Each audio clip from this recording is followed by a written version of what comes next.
डर रहे हैं अडानी जी पे बहस करने से, डरते हैं, जानते हैं कि ये चर्चा नहीं कर सकते क्योंकि सारी बातें सामने आ जाएंगी और छुप रहे हैं। और मुझे ताज्जुब होता है, मैं तो नहीं हूँ संसद में, आज तक प्रधानमंत्री जी आया ही नहीं है। सत्र के मेरे ख्याल से 10 दिन तो हो गए होंगे। कि हमारे जो मुद्दे हैं उन पर चर्चा हो तो तो सदन भी चलेगा, लेकिन अगर सरकार सिर्फ अपनी कार्रवाई करना चाहती है तो ऐसा तो नहीं होगा, क्योंकि विपक्ष भी एक वजह से यहाँ पर मौजूद है। हमारी जो मांगे हैं, हमारे जो मुद्दे हैं, ज्वलंत मुद्दे हैं, संभल का मुद्दा है, इन मुद्दों पर चर्चा होनी चाहिए, इन पर जवाबदेही सरकार की होनी चाहिए। और वो क्योंकि तैयार नहीं है इसीलिए सदन नहीं रुक रहा है। वो लोग जवाब देंगे तो सदन चलेगा ज़रूर। मैं अभी तक नहीं समझ पा रहा हूँ कि संविधान में किस बात पर चर्चा हो रही है। संविधान की चर्चा जो है उसमें क्या हो रही है? संविधान पे ने चर्चा कराना चाहिए मौलिक अधिकारों पे, किस तरीके से मौलिक अधिकारों का हनन हो रहा है। संविधान की आत्मा तो मौलिक अधिकार है, बिना मौलिक अधिकार के संविधान बेकार है। तो संविधान पे अगर चर्चा है तो मौलिक अधिकारों पर चर्चा कराइए कि कहाँ तक गवर्नमेंट उसका पालन कर रही है, कहाँ तक लोगों को इनके अधिकार मिल रहे हैं जिनकी गारंटी संविधान ने की थी कि इनको किसी भी स्थिति में छीना नहीं जा सकता। रोज हम देख रहे हैं जीने का अधिकार खत्म हो गया, जिसको चाहे उसको गोली मार दो। संपत्ति का अधिकार पहले ही खत्म कर दिया था कानून बना के, तब भी कानूनी अधिकार है, संवैधानिक नहीं रहा है, लेकिन उस पर भी अतिक्रमण हो रहा है।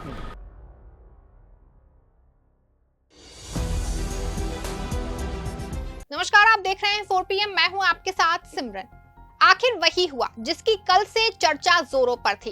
राज्यसभा में भारी हंगामे के बाद राज्यसभा में विपक्ष की ओर से सभापति जगदीप धनखड़ को हटाने के लिए अविश्वास प्रस्ताव लाया गया। विपक्षी गठबंधन एकजुट होकर के सदस्यों के साइन भी करवा लिए और राज्यसभा के सेक्रेटरी जनरल को प्रस्ताव भी सौंप दिया गया। खास बात यह है कि धनखड़ के खिलाफ 60 सदस्यों ने साइन कर भी दिए।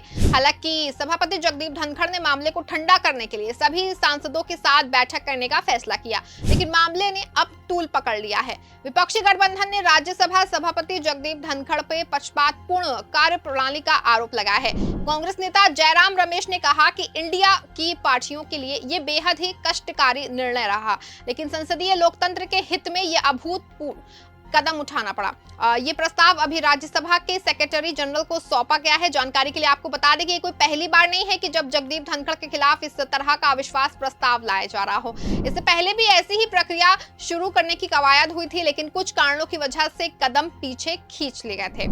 या राज्यसभा का चेयरमैन हो, चेयर का बिल्कुल इज्जत नहीं करते हुए चेयर का गरिमा को गिराने का काम विपक्ष के लोगों ने करते आए हैं। कुछ ही दिन पहले भी विपक्ष के लोगों ने चेयर के ऊपर में सवाल किया है। हम सब जानते हैं संसदीय परंपरा में लोकसभा और राज्यसभा का अध्यक्ष हम सबका गाइड होते हैं। हाउस का एक बहुत ही पवित्र स्थान का ध्यान में रखते हुए जो भी चेयर में बैठते हैं उसका निर्णय का पालन करना होता है। जब चेयर का ऑर्डर को आप पालन नहीं करेंगे फिर सदन ठीक से नहीं चल सकता है। विपक्षी दलों ने मंगलवार को राज्यसभा के सभापति जगदीप धनखड़ के खिलाफ सदन की पक्षपातपूर्ण कार्रवाई का आरोप लगाते हुए अविश्वास प्रस्ताव का नोटिस दिया। नोटिस पर कांग्रेस, टीएमसी, आम आदमी पार्टी, समाजवादी पार्टी, डीएमके और आरजेडी के 50 से अधिक सांसदों के हस्ताक्षर है। नोटिस को राज्यसभा सचिवालय को सौंपा गया। वहीं संसद में शीतकालीन सत्र के 12वें दिन भी बिना कोई काम किए सत्र स्थगित कर दिया गया। सत्र आम आदमी पार्टी के मुद्दों को उठाने के लिए हमेशा होता है और जहां आम आदमी से जुड़ी समस्याओं को सदन में क्षेत्र के सांसद सरकार से सवाल पूछते हैं, जिससे देश में रुके हुए कामों पर या विकास ना होने पर सरकार को जवाब देना पड़ता है। लेकिन लगता है कि जिस आम जनता ने सरकार को संसद में भेजा है उनको ही लेकर सरकार संवेदनशील हो गई है और सदन हंगामे की भेंट चढ़ गया है। कुछ मुद्दों को लेकर के एक तरफ सरकार ने हट ठान लिया है कि सरकार इस मुद्दों पर बहस नहीं करेगा, वहीं विपक्षी दलों में खास करके कांग्रेस उसी क्षेत्र मुद्दे को जो है वो धार देने की कोशिश कर रही है। राहुल प्रियंका दोनों ने ये ठान लिया है कि या तो सरकार इस मुद्दे पर चर्चा करे, नहीं तो हम सदन में इसका विरोध करेंगे। और कांग्रेस की तरफ से संसद के दोनों सदनों में इसको लेकर जबरदस्त हंगामा जारी है और इस बीच कांग्रेस सभापति के खिलाफ अविश्वास प्रस्ताव को लेकर नोटिस दे दी है। कांग्रेस महासचिव जयराम रमेश ने एक्स पर पोस्ट करते हुए लिखा कि राज्यसभा के माननीय सभापति द्वारा अत्यंत पक्षपातपूर्ण तरीके से उच्च सदन की कार्यवाही का संचालन करने के कारण इंडिया ग्रुप के सभी घटक दलों के पास उनके खिलाफ औपचारिक रूप से अविश्वास प्रस्ताव लाने के अलावा कोई विकल्प नहीं था। इंडिया के पार्टियों के लिए यह बेहद ही कष्टकारी निर्णय रहा है, लेकिन संसदीय लोकतंत्र के हित में ये अभूतपूर्व कदम उठाना पड़ा। ये प्रस्ताव अभी राज्यसभा के सेक्रेटरी जनरल को सौंपा गया है। राज्यसभा में सभापति के खिलाफ अविश्वास प्रस्ताव लाने को लेकर के तर्क दिया गया कि सभापति कार्यवाही के दौरान सत्ता पक्ष का पक्ष लेते हैं और विपक्ष की आवाज दबाने की कोशिश करते हैं। बता दें कि विपक्ष पहले भी सभापति के खिलाफ प्रस्ताव लाने की कोशिश में था। इसी साल अगस्त महीने में भी विपक्ष ने सभापति धनखड़ के खिलाफ आरोप लगाया था कि उनके इशारों पर नेता विपक्ष का माइक बार बार बंद कर दिया जाता है। तब विपक्षी पार्टियों ने उनके खिलाफ अविश्वास प्रस्ताव के लिए जरूरी 20 सांसदों का समर्थन जुटा लिया था, लेकिन फिर विपक्ष ने इस मामले को ज्यादा तूल नहीं दिया।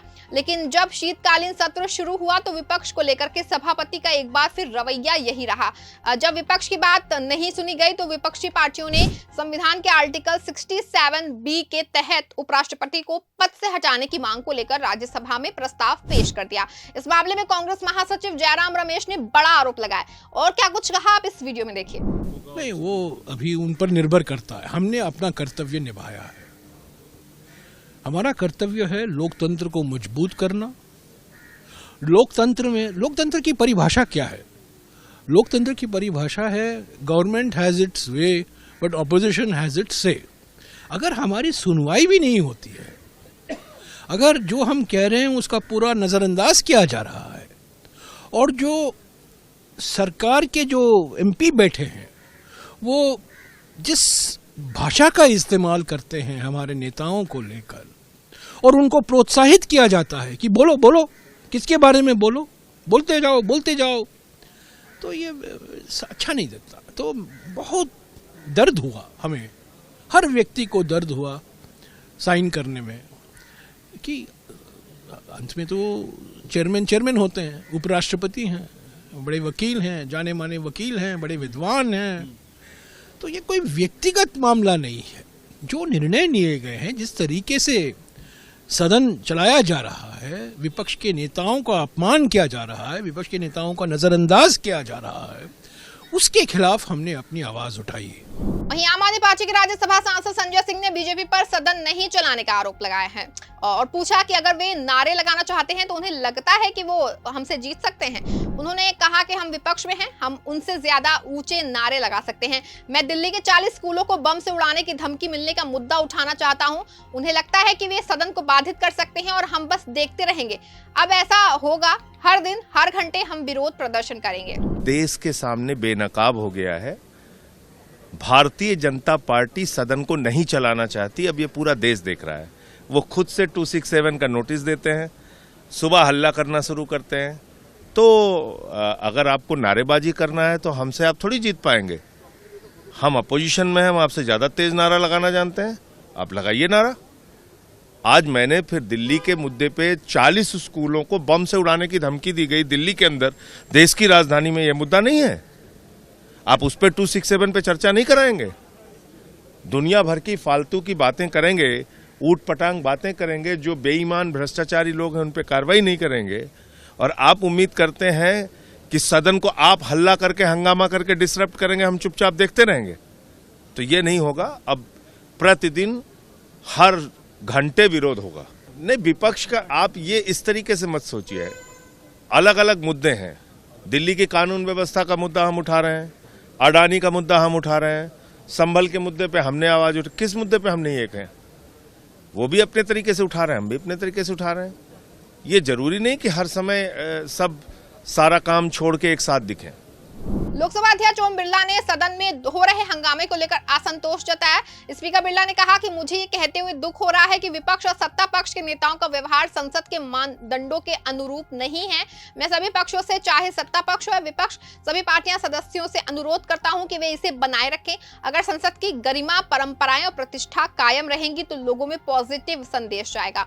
बावजूद इसके लोकसभा में लेकर के उनको राज्यसभा तक दोनों सदनों में जोरदार हंगामा हुआ। लगातार सदन हंगामे की भेंट चल रहा है। सरकार में भी शायद मन बना लिया है कि वो बिल्कुल कुछ भी झुकने वाला नहीं है। चर्चा उन्हीं मुद्दे पे होगी जिस पे वो चाहते हैं। विपक्ष के मुद्दे को तूल नहीं देंगे और ना ही उस पर चर्चा करेंगे। संभल जैसी संवेदनशील घटना पर जबरदस्त दबाव के बाद मात्र एक दिन कुछ समय के लिए ही विपक्ष को बोलने दिया गया। उसके बाद उस समय मामले पर चर्चा नहीं हो पाई। इन्हीं बातों से नाराज विपक्ष लगातार हंगामा काट रहा है और आम जनता के मुद्दे पर शोरगुल में दब जा रहा है। रोज करोड़ों का नुकसान हो रहा है, लेकिन सरकार को उसकी कोई भी फिक्र नहीं है। और फिक्र हो भी क्यों, सरकार की जेब से जा भी क्या रहा है। जो भी नुकसान हो रहा है वो आम जनता का ही तो हो रहा है। आम इंसान की जेब का पैसा ही तो जा रहा है। सदन चले या ना चले, उनका क्या जाएगा। शायद सत्ता में बैठने के बाद सत्ता भोगियों की आंखें इसी तरह पलट जाती हैं। इस खबर में बस इतना ही। आप देखते रहें 4 PM। धन्यवाद।